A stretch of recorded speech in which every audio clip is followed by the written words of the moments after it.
Yan guys, baka mapansin ng mga kolektor to. 1942.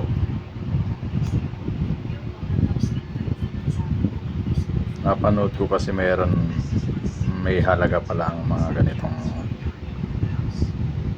ganitong penny.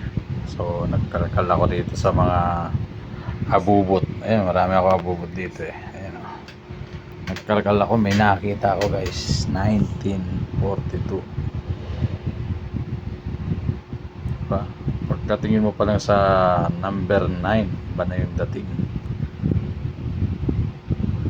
Wala man siyang mint mark, pero kita mo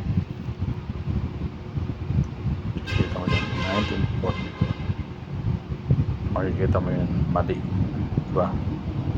Pag binaliktad natin to guys, tingnan mo to, baliktad nito. Ayan, kitang kita mo na yung mali dyan guys. Yan dahon nakadikit oh. So sinerch ko na yan. So yung mga gustong bumili dyan or papa-auction natin, hindi ko pa alam kung tama yung mga diameter at timbang, pero sa tingin ko tunay ito, error talaga. Dito sa banda rito guys, to nakadikit to, dapat ito hindi nakadikit, ganun dapat magawa sa pop.